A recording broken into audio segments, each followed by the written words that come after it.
Get confused, so I thought maybe you should know who we are. Could you stand beside the table? So this is Richard Dawkins. You can tell because he's wearing Converse, okay?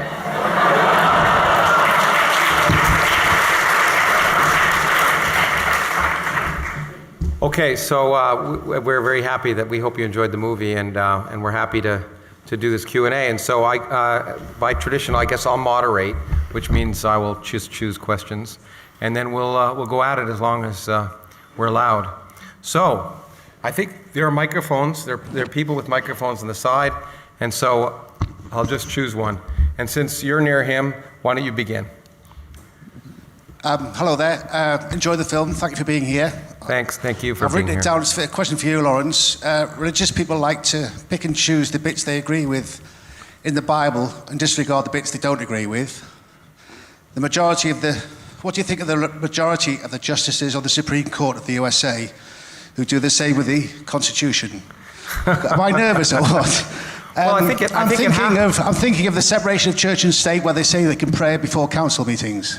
Well, you know, it's not really related to, I'll give you my opinion. It often amazes me that there are judges on the Supreme Court who treat the Constitution as if it were like the Bible. That you have to, that's a document that's unchanging and doesn't reflect the times, and you have to somehow interpret the meaning of the document.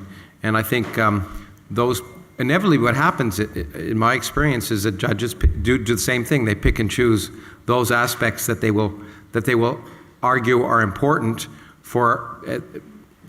In this particular court, people have decided that what their decision is in advance, and they find an excuse to justify it. Certainly, at least in general, 4 members of the Supreme Court in the United States, who 2 of whom are devout Catholics at least, one of whom is an idiot, and the other one is sort of waffling. So I have a hard time accepting the wisdom of that court at this particular time. It's obviously political. It's the decisions for the most part are justified after the fact, just as people try and seek in religion an explanation for something that they believe in the beginning. And anyway, but I don't know if that relates to anything. I don't know if it's different here, Richard. No? Okay. Well, I mean, we don't have a written constitution. But it helps a lot if you don't have one, yeah. Why don't we do this in the front here? Yeah. Hi. Well, I enjoyed the film mostly, but it seemed at times that especially in comparison to some of your earlier publications and earlier documentaries, at times that it was a sort of comical straw man. How would you react to that? Comical what was the word? Straw man. As in straw man. The straw man fallacy. I think I'd react to that by saying I don't agree. But I mean, you might need to explain a bit more. Let me jump in and say, because I know this has come. I've heard a version of this a number of times.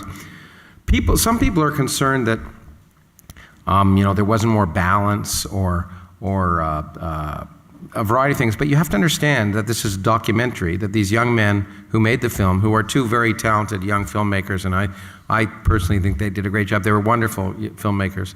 But they followed us around. They didn't pick and choose what was going to happen. And they took 120 hours of footage over about 6 months in different countries. And they used the footage they had. And it also interests me, I'm amazed that people, there's a lot of scientific discussions there. That first clip, for example, of our discussion in Sydney Opera House, or one of the first clips, is like 8 minutes long, which in a movie is about as long as you could have for a single scene. But the bottom line is, as they put it, and I'll use their words, it sounds self-aggrandizing, but it's their words. They said, if you're making a film about the Beatles, you don't follow the Rolling Stones. And so they just took the footage they had, and I think actually, if you look at it, the footage they used, and obviously we've seen it, I think tends to get people discussing. And in fact, for me, at least, the intent of the film was hopefully to reach people who haven't thought much about these issues. And so far, the reaction has been that it's provoked a lot of discussion after the fact. So I'm very happy with it. But is that what you meant? I mean, what did you mean when you thought it was a straw man? I think you can shout it out. It's okay. It just seemed like a lot of the things in there It seemed like a lot of the things in there were basically just put in there just to make people laugh. I mean, obviously, you've already answered the preaching to the choir question before, but it did just seem a lot of the things in there were just sort of say this is religion, make people laugh at it, rather than making people actually think about it. Okay, but well, it wasn't scripted, so that would all been spontaneous anyway. Yeah, okay, well, we need to think about that. Okay. Okay, let's try near the back. I did this side, so we should go to this side. Why don't we take way over there, that gentleman in the back? Yeah, you. Now that's great. Thank you for turning on the lights. Now we can actually see. Hi. As an atheist, I was hoping you might be able to help with a paradox that I have in my thinking. I think you'd agree that overall religion has a negative effect on the world, overall, although it does have some positive effects. I like many of my thoughts to be based on evidence or empirical, something that's empirically verifiable. Some of the positive things and negative things are empirically verifiable, such as you could say, 300 deaths last year caused by extremists or whatever. But some of these things, like hope that religion gives to people, aren't quantifiable. Given that it's not quantifiable, how can you believe something so strongly without empirical evidence? Is that not the antithesis of what we try to do? You want to start, But it Richard? sounds as though all your thinking is based upon whether it has a good effect or a bad effect. I don't care if it has a good effect or a bad effect. I care if it's true. Agree, yeah. And because, I mean, as scientists, that's what we care about. I didn't actually hear the examples you gave of the good effects. I can think of very, very few good effects indeed. But even if I could, even if everything was good, if there's no evidence that it's true, then I would not accept it. Evidence seems to me to be the right approach when you're looking for what's true. But if you're looking for what's good, then a lot of value judgment comes into it. And I think I'll echo in one sense. The main thing is that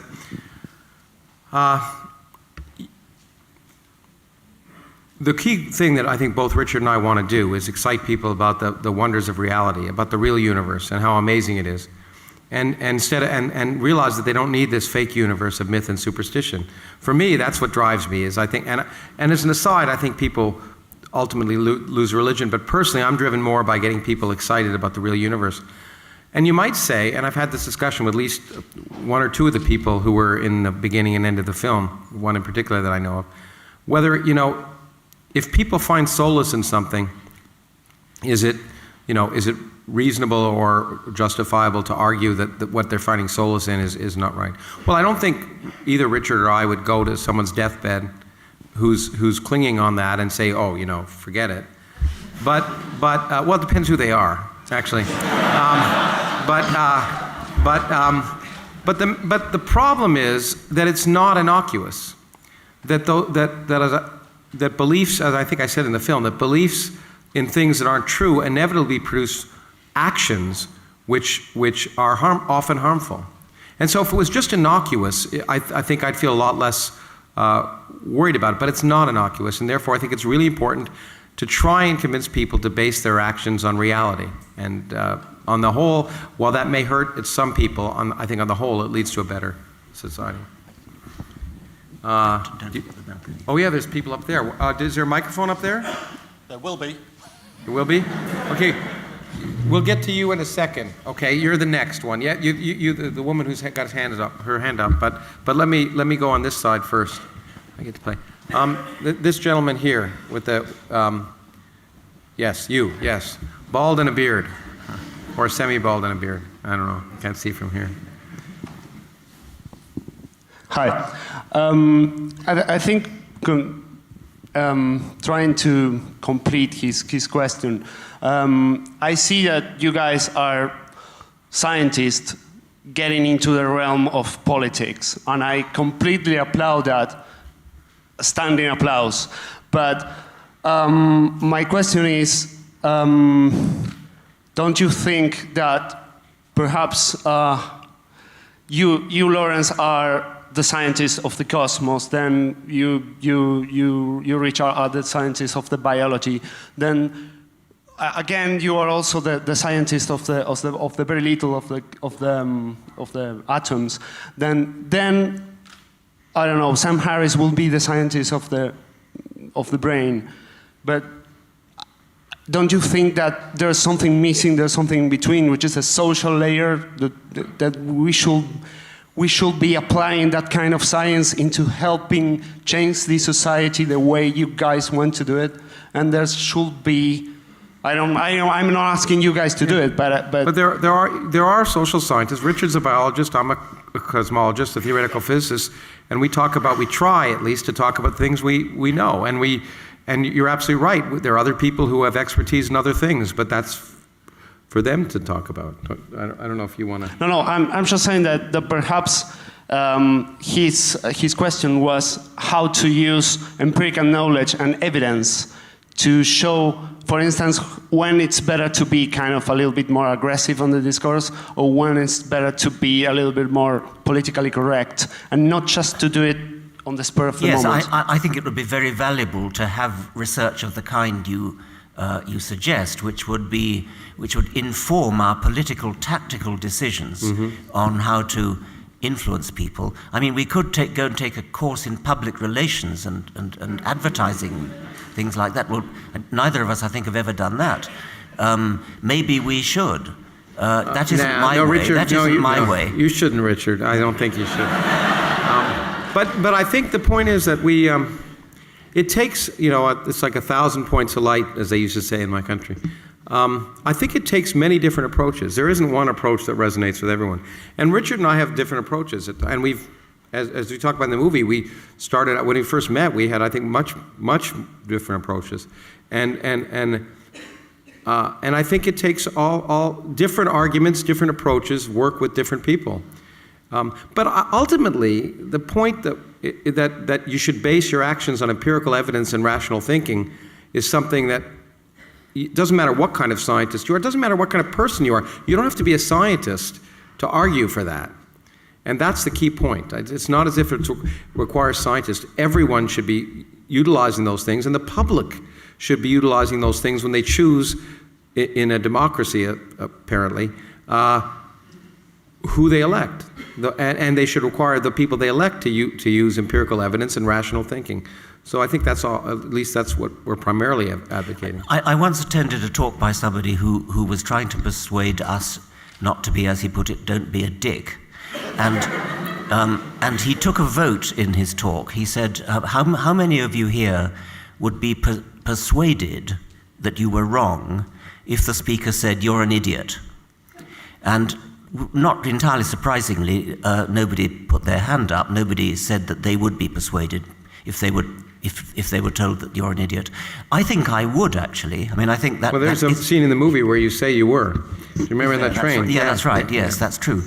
But there is another point, which is that sometimes when you're talking to an idiot, it's not the idiot you're trying to persuade. Yeah.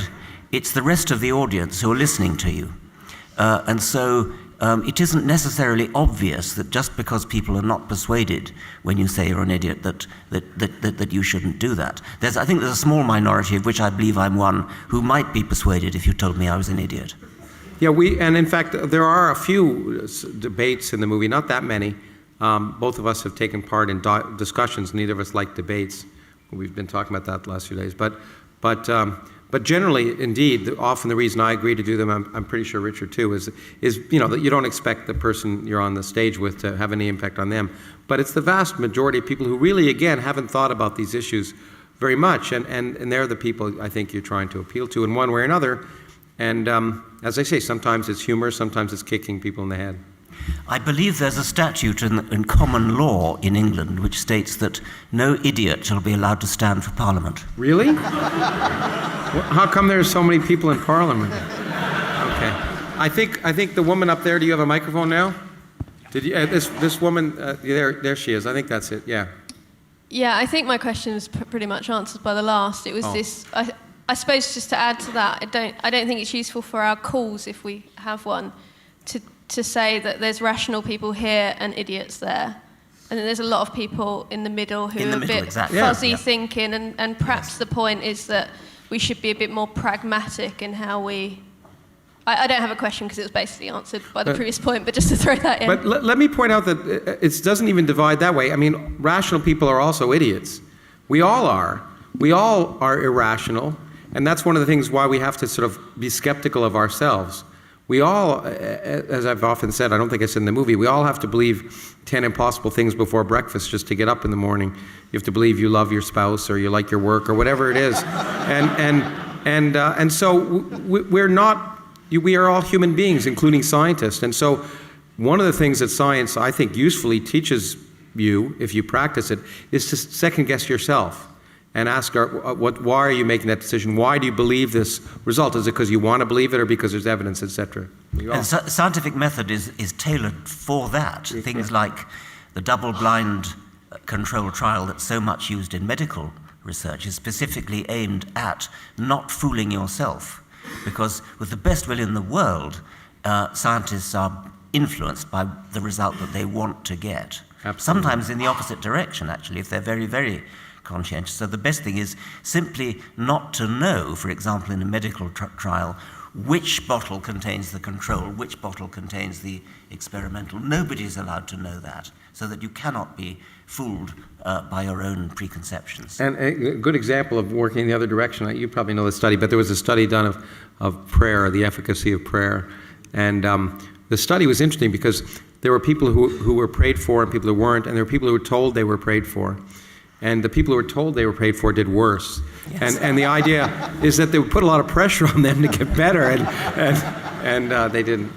Anyway, now let's go here, but keep the microphone up there because we'll go back. Well, why don't we take this gentleman here? Yeah, if you could keep the lights up on the audience, it would really help so we could see. So I would like to ask a question that picks up on what you were just talking about. I wouldn't dare to call any of you idiots, but so one of the things you mentioned in the movie, Lawrence, is that there are no authorities in science. There should be no authorities. There should be no authorities there are, in science. But there shouldn't be, yeah. Max Planck famously claimed that science progresses funeral by funeral, by which he meant that, most new things come into prominence in science not when people become convinced, but when the old guard die out, as it were. Mm-hmm. And like many people would say that the current state of affairs in science in general is quite a sad one, with like a large number of cases of scientific fraud. Mark Hauser was suspended at Harvard. In social psychology, you have lots of scandals in the field of priming, where a lot of there was a case in Holland with this guy that had produced his own data. A disturbingly large number of results can't be replicated because people feel pressure to publish and so on. Don't you think that you are often, so this is my question, don't you think that you're often painting a too rosy picture of science, that sometimes that might backfire, because then your opponents might discover cases of scientific fraud and be like, but Lawrence Krauss claims that everything is fine. This is now it looks like it's completely different. Look, I even think the bad cases are good cases. I guess maybe I am too optimistic in that sense, but I think, first of all, I think it's way overblown. I mean, there are areas in the pharmaceutical industry in particular, I think, where you have to worry. There's huge amounts of money, and I think you have to worry a little bit about the results. In my area of physics, it's working very well, thank you. And moreover, it is true that, and it's remarkable that we assume honesty.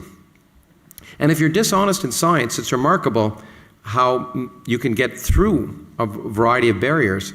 But what almost always happens, as far as I know, is you get found out, is that the community tries to reproduce your experiments and it doesn't work, and it's discovered that result is wrong. So even wrong, look, getting in a journal, it doesn't mean anything. It means you got published. But it's when people reproduce your results and find them useful that it's important. So there's lots of garbage. I don't read most stuff that's in journals because most of it's garbage, literally. I mean, or at least it isn't particularly relevant or important, but it's obvious when there's something that's useful, and then people pick up on that and find out when things are wrong. So even the cases of scientific fraud that I know of in physics, the fact that they get found out is an example of the self-policing, the importance of peer review. But scientists do, and they're easily fooled by people who lied. James Randi, who's a friend of ours, well, you know as well, is a wonderful magician who tries to seek out fraud. And there was a study being done on ESP at Princeton, and he trained 2 of his people to do tricks and go into the study. And then he He said, if anyone asks you, are you lying or tricking us, say yes. Okay? And of course, the study was done, and there were two candidates who were demonstrated to have ESP, and it was the two, because scientists never think people are lying. So lying, unfortunately, can get you at a certain stage. But I think, on the whole, the scientific enterprise is doing very, very well. I don't know if you... Well, the scientific ideal is that fiddling your figures, cheating, is the worst thing you can possibly do. Yeah. I mean, it's true that there are individual bad apples who do it, and as Lawrence says, they're usually found out.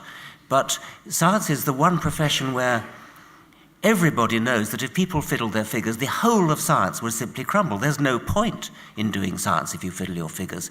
Other professions, like being a lawyer, for example, you're paid to deceive. You're paid to mislead a jury. I mean, even if you believe somebody is actually guilty, you're paid to argue for their innocence. That's inconceivable to a scientist. But even better, the point is, what's great is that what determines what's right is not people.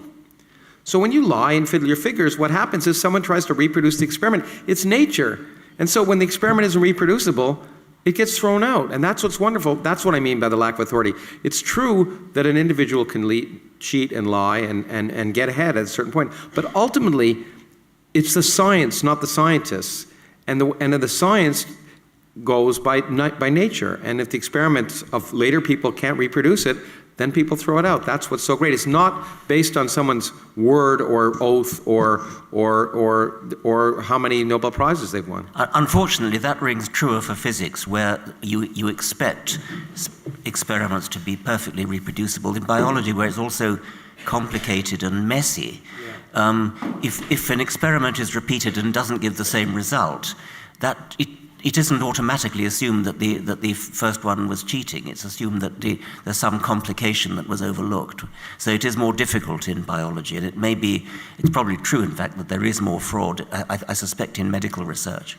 And it's harder in social science. That's why physics is I say it all the time, people think I'm joking, I do physics because it's easy. It's the easiest. And all these other things are much harder. And that's why we just hit the low-hanging fruit. But we haven't any women recently down here. It's all men. One in the front. There's one. Okay, here we go. We'll take this side here. I'm a bit starstruck. Thank you, and I think that you're both amazing, and you've really inspired me to want to study science. Okay, thank you. And evidence suggests that the more educated you are, the less religious you become. So I was wondering, would you be doing anything more like the lectures in 1991, the Growing Up in the Universe to Richard? My Christmas lectures? Yeah, they were brilliant. Well, yes.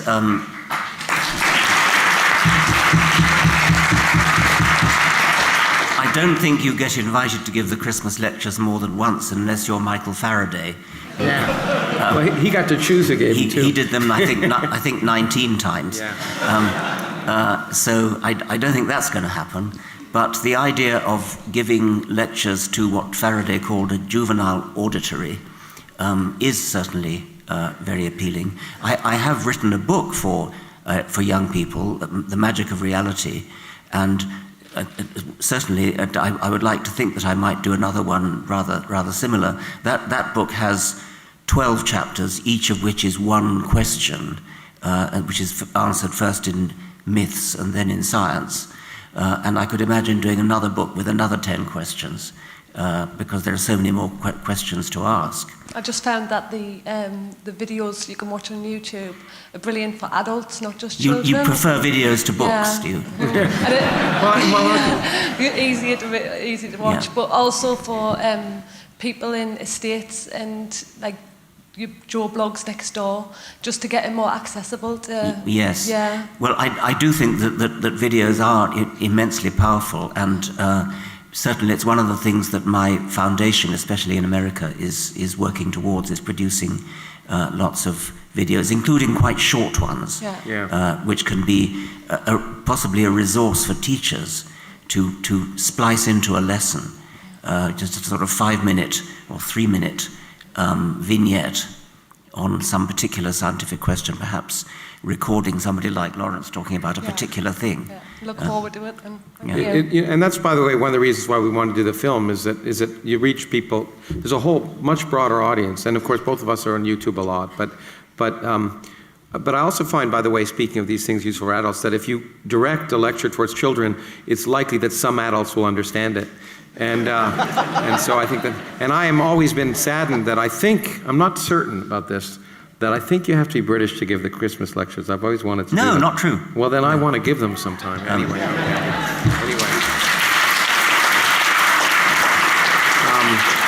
Okay, let's go way in the back, right? That man right there. And then, I don't know, yeah, then we'll go upstairs again. I'm guessing I'm a bit of a minority here. I'm probably the only rabbi in the room. But I'm a liberal rabbi, which may help a little bit. I was interested in the statement that you made in the film, I can't remember at what point, where that if you don't buy some of the stuff, then you should get rid of it all. And I'm curious to know how that works, because part of the problem I think that you're encountering, and that is the polarization of what has seemed to be very opposite views, where in fact there is a lot of common ground. Clearly there is Orthodox religion which has fundamental beliefs which are basically nonsense. But there are plenty of religious beliefs, I think, that can be justified in the context that you're speaking. And in fact, that I think that bringing a liberal religious voice into the conversation would actually help make it a less polarized situation and hopefully more profitable one. I mean, for example, the statement you just made to the person up there, you should value your life and seek to appreciate the fact that that's a religious statement as far as I'm concerned. Well, it's not a religious statement. It's not a religious statement. No, I disagree with you completely. Okay. Completely. But that comes down to a definition of what religion is then. Yeah, Which I think is the point. I mean, and just as one more thing, I have in my synagogue, in a sermon, I quoted the 37 adjectives, I think it was, with which Richard describes the Old Testament God in the God Delusion. Well, because I agree with that. Well, that's the Old Testament God. Of course you do, because you're a decent man. Of course you agree with it. But you have to have some criterion for deciding which bits of your scripture you believe and which you don't. Well, interestingly, just one. I'm sorry, I don't want to dominate this, but one of the bases of liberal Judaism was an institution that was established in Berlin in the 1870s called the Hochschule für die Wissenschaft des Judentums, the Institute for the Scientific Study of Judaism. So yeah, well, I don't know what. My point is I'm from a Jewish background, so I'm going to jump in here because I know so many people who are saying, well, I'm an atheist, but I'm Jewish, and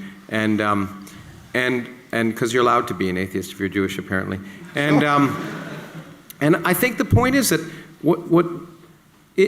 that book that people read from is one book, and so there are valuable things in many books, but treating it as if it's special. I agree. Just like treating Aristotle as if he were special. There's some things that Aristotle got right, a heck of a lot of things he got wrong. But it's not surprising. Monkeys on a typewriter will eventually produce Shakespeare. It's not surprising there's some things in the Bible that are reasonable. But isn't that the point? That if there is some of it that you find unreasonable, not unreasonably, because most of it is unreasonable, because it's 3,000. But rationality should determine what you think is reasonable. Well, I think that, but I don't think there's an inconsistency there, which is why I take exception to the statement. If you don't buy all of it, you should throw it all. If you don't buy some of it, you should throw it all away. Do you see my point? You are saying that there are parts of the Bible which you find reasonable and other parts which I'm saying there are parts of religious traditions, whatever they might traditions. Be, and texts. Okay, there are parts value. that you find reasonable and parts that you don't, and sure. That's right. Why bother to bring it back to religion? If you've got an independent criterion for deciding which bits of religion you find reasonable and which you don't, just decide. Don't bother to go...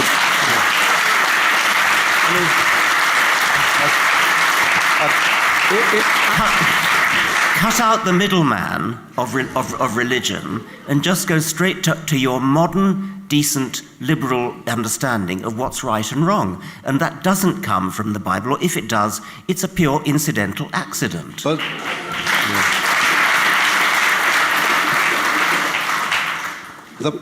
if the Bible is perceived, sorry, if somebody else wants to talk, just shut me up, okay? Throw the rabbi this will out. be the last comment. Okay, thanks. But the point is that my belief is that the Bible and all those religious ideas of thousands of years ago were the science of their day. They were the questions that were being asked and about the nature of the universe, and some of the answers they came up with were complete rubbish, but they made sense in the time, and some of them were not. Some of them have lasting value.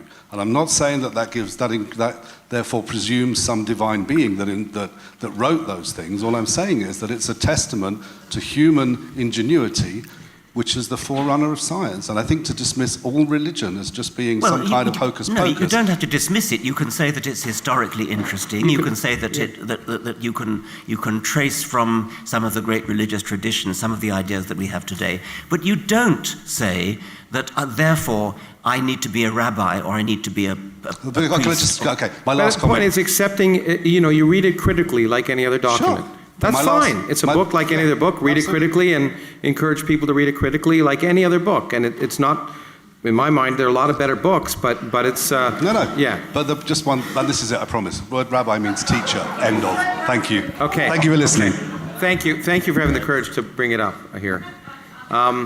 Over there, that woman over there, yeah. In the film, you said you believed religion was in its death throes. Do you actually genuinely think we will see a world where religion is totally eradicated and we're all reasonable, rational human beings?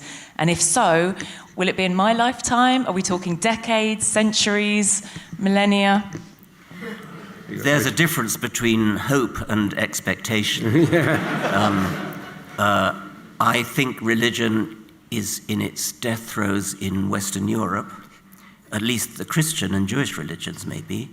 I only wish I could say the same of Islam, which seems to me to be one of the great evils of the world and shows no sign of diminishing at present. And the great hope would be that we can, that education can do for the world of Islam today what it did for, what it's already done for Christendom. There is empirical evidence that it's on the decline. So that's undisputed, at least in the Western world. And so I think that's clear, and it's a function of both science and education. And so what we need to do, and I think the only, I've written about this in the Islamic world, is going to be very hard, but education, and particularly education of women. Yeah. That's the most important thing in the Islamic world, it seems to me, to be able to try and conquer. Because women are the ones who are going to bring up children and in that world. And so the suppression of the education of women is the biggest obstacle, I think, to change in that part of the world. And that's why they do it. I'll get you in a second. I see you're jumping. Okay, yeah, exactly. That's why they do it. Okay, you. Yeah. Oh, yeah, here, Carl. Thanks. And then we'll go up there again, and then we'll come back to you. Professor Dawkins, Professor Krauss, as a 15-year-old, I've just got to say that you're a massive inspiration, and I wish that you were my respective biology and physics teachers as well. It would be quite good if you were my RS teacher as well.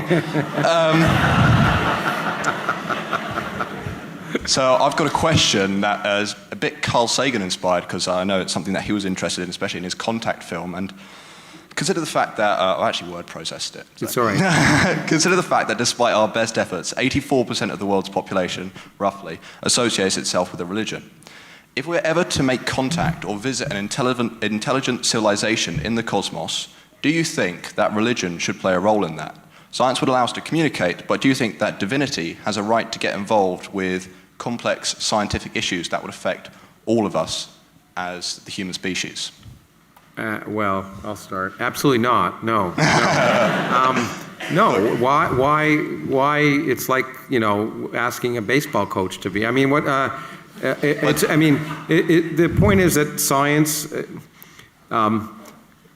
If we really contacted extraterrestrials, which, by the way, it's probably not going to happen, but I think the greatest aspect of that, one hopes, and this is common in science fiction, But one of the things I like about Star Trek is they've moved beyond religion, and these primitive societies all have mythological beliefs. But so one expects that if one were to contact civilization, the most likely civilization to hear from would be the most advanced one. Okay. And one would hope, in fact, that the great thing is that it would, in fact, serve to help destroy mythology. And so you wouldn't want to blur that, in my opinion. But do you think that if we were to look at the human species as a whole, that you have to recognize religion as 84% of... I'm an atheist, but so ideally I would say not. But I think you want to represent the human species as a human species. If you want to communicate, my friend Stephen Hawking says you should just shut up. You shouldn't communicate because they'll probably destroy it. But no, I think you want to give an accurate representation of our civilization and its history. And there's zero doubt that religion, not just today, but throughout all of human history, has played a role. And maybe you could ask them to help out. Carl Sagan was very much interested in what we should broadcast to the universe, so I think he included some music in his which was whale noises as well. Yeah.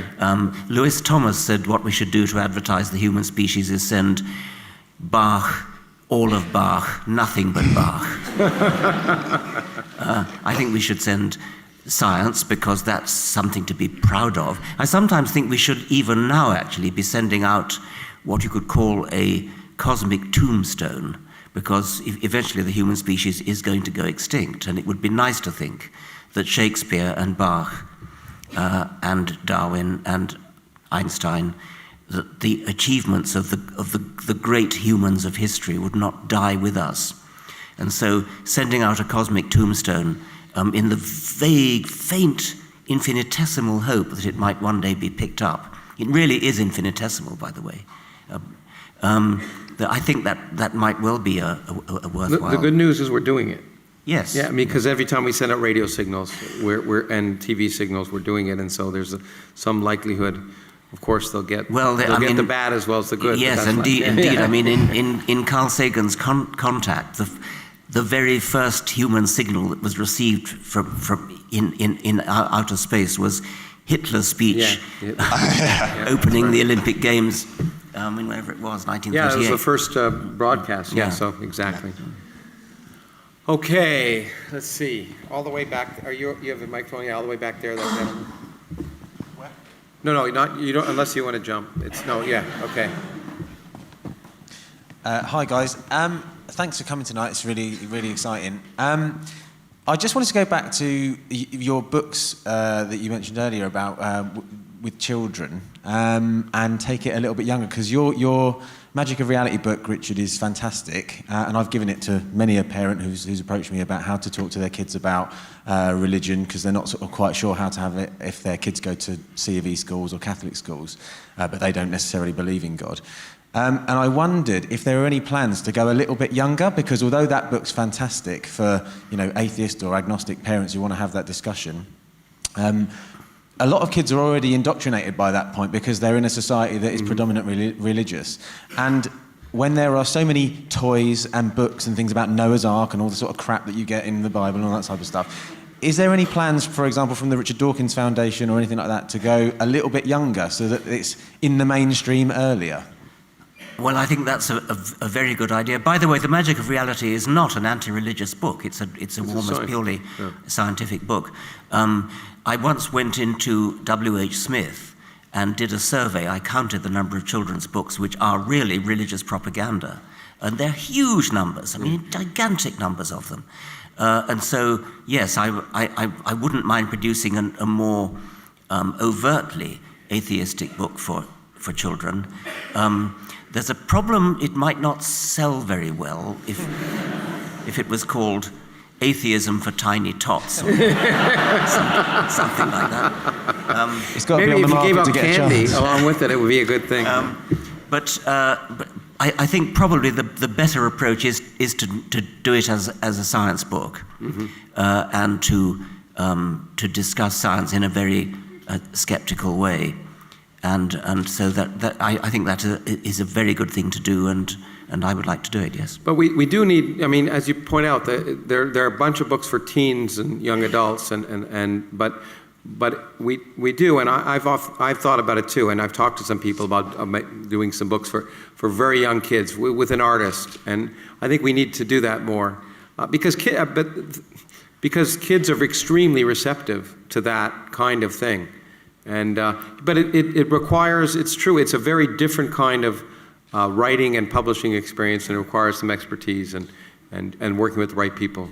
They are. They're also really, really heavily indoctrinated by that point. I remember a program you did, Richard, a few years ago. I can't remember what it was called, but where you did some. You were looking for fossils on a beach with some kids, and at the end of it, almost all of them reverted back to, despite the fact you talked through some really sensible science with them, most of them sort of said, "Oh yeah, no, but my God, you know, my parents still said that God exists and blah blah blah." So they're so heavily indoctrinated by that point that it's you know, we need to sort of almost flood the market with some really young kids stuff, because they're really heavily indoctrinated by that point, especially in this country, and even more so in the States. Although the problem with the indoctrination is it's often done by parents, and they're the ones who buy the kids the books. That's why we need good education. I mean, I've just written a piece which I hope will appear in the New York Times, but the purpose of education in the school should be to get kids to not believe what their parents tell them, I think, and that's a big, or what they hear from anyone else, but to get them to be skeptical. And so we really need to be. That is why it discourages me so much that people in some sense can take their kids out of school, because, of course, a lot of schools are bad, but really we need to be able to provide those kids an opportunity to get away from the home. In many cases. I wonder how many parents who teach their children, things like the Adam and Eve story, don't really believe it themselves, but just think it's a charming, sweet story, and part of, you know, what one does tell children. Perhaps a consciousness-raising exercise for parents, saying, think twice before you simply automatically pass on to your children the charming stories of Adam and Eve. Noah, of course, is not a charming story, but it still gets passed on because it's the animals going in 2 by 2 is a sort of nice picture. But perhaps parents who actually don't for a moment believe in the stories that they tell children just sort of tell them the same way they tell them about Little Red Riding Hood and the Big Bad Wolf. And children eventually grow out of those stories, but then they find they don't grow out of the Bible stories they get told. Because the parents act like they're true, but in fact, in that regard, and this is really interesting. It was another thing in the article I was written. Maybe we could tell parents how bad it is, because there's now studies. There's a bunch of studies that show, and one that I found very compelling in the United States recently, that show that kids who have a religious education have a much harder time distinguishing fact from fiction when they're children. And this is a really rigorous study, and it's kind of amazing. And I think if we, in some sense, explained to parents that they were really abusing their children, then maybe a lot of parents wouldn't do it. Okay. Well, I promised you, didn't I? Yeah. Okay. Sorry. I hope it's a good question, because I come back. Pressure. I just wanted to ask you a question, but then I've sort of like got other thoughts now. But one thing is that in the East and the West, where you say Islam is now increasing in its power, and being from Pakistan, I think it's because education is very tailored, and there are blasphemy laws, so you can't question it, and people will shoot you. And they've banned YouTube in Pakistan, you know, for example. So these are the things. So I think, you know, there needs to be a drive to stop, I don't know, funding in the East. If they have these laws, like a blasphemy law needs to be eradicated, and that's what stops debate in the East, in all of these countries. That's one point. That was just a point. The other thing I just want to say, I thought that, you know, as you become more educated and intellectual, you know, you would move away from religion. But then I've seen your other debates, and I've seen scientists debate with you, and they believe in, you know, they are God believers, and it just doesn't make sense. And is it some sort of an instinct? So I'd like your views on that. And just the third thing, and that's for Richard. Maybe we'll just take two. Just Okay. Richard, just last thing. Why aren't faith-based schools banned in this country? Why do we have faith-based schools in the advanced nations?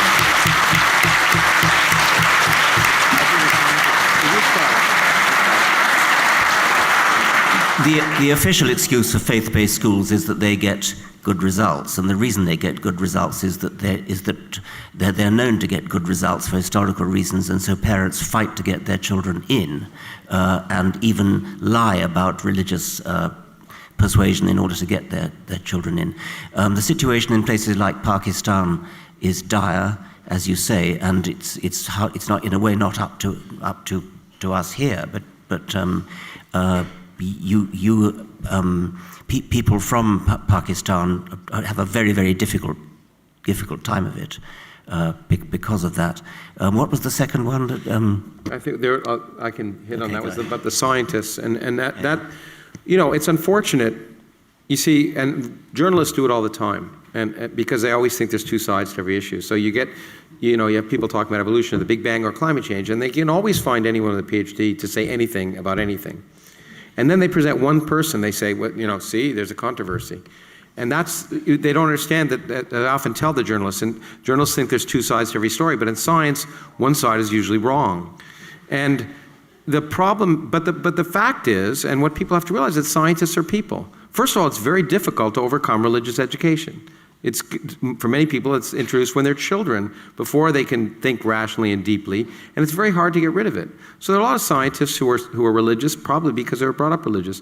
But the point is that, as I often say, there are scientists who are Republican. There's no accounting for taste. Or intelligence. So scientists are people as well as scientists, and that means they're irrational as well as rational. And so you're going to expect a spectrum. When it comes outside the science, you can expect a spectrum of views, some of which are reasonable and some of which aren't.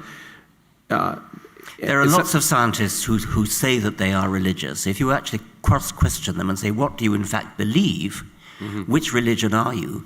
Do you believe that Jesus is the Son of God? Do you believe that Jesus was born of a virgin and rose from the dead? Almost certainly the answer is no. They are spiritual. So am I, so is Lawrence. We may not use the word spiritual, but we get a kind of uplifted feeling when we look up at the stars, when we contemplate the great distances of space, when we contemplate the complexity of life. There are people who will say, oh, well, that's religion. Well, you're playing with words there, and it's very misleading if people take from that, okay, here's a scientist who's religious, so they then assume that the scientist believes in something supernatural, when all he really believes in is what Einstein believed in. The God of Spinoza, the order in the universe. So really religious scientists are actually quite rare, and we know how rare they are, because surveys have been done of both the National Academy of Sciences in America and the Royal Society here. And in both cases, it's somewhere under 10% who actually do believe in a religion in the true sense of the word. And as Neil deGrasse Tyson has said, we really need to worry about that 10%. What's going on in their minds? But they still are only 10%. And so when journalists, as Lawrence says, say that, oh, well, in order to have balance, we must have this side and on the other side. Sometimes the balance is artificial. I forget who it said, when two opposite points of view are put with equal vigor, the truth doesn't lie halfway between. One of them is probably actually wrong. Okay, I was add to that, but we only have time for one more question, I think, so I've been told. So who has the best question? Let's see. Oh, the young. Oh, yes, absolutely. There we go. I didn't see her. There you go. Hello. Hi. When I'm older, I want to be a scientist, but the thing I'm wondering is what's better, to be a biologist or a physicist?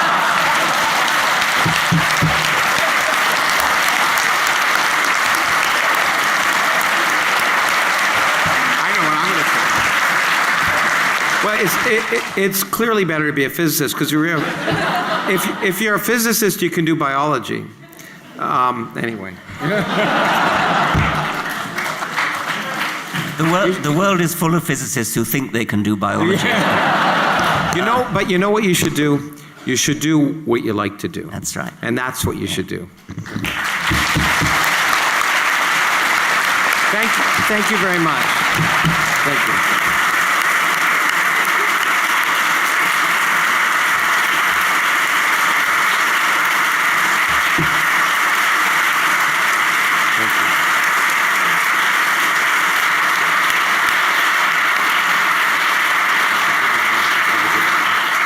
Thank you both very much, and thank you also to all the volunteers. There's been a lot of people scurrying around behind the scenes tonight who've helped make this evening for you, so thank you very much to them.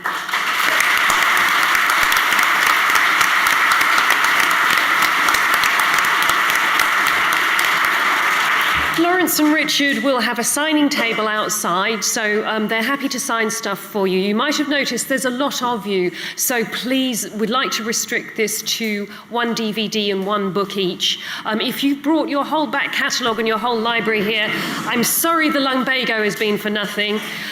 Just one DVD and one book, please. And also, just in the way of getting people home in a timely fashion, please, no photographs or selfies. Another very important fact about this is that this evening we have actually raised a little bit of extra money to help keep the Skeptic Mag going. Lawrence and Richard haven't received any money for this. They've been happy for the unbeliever's message to get out there. In addition, with the extra money we have made, they have nominated charitable groups of their own. £250 will be going to Médecins Sans Frontières on behalf of Lawrence, and £250 will be going to the Richard Dawkins Foundation on behalf of Richard, and that's because you've given your money, so thank you to you.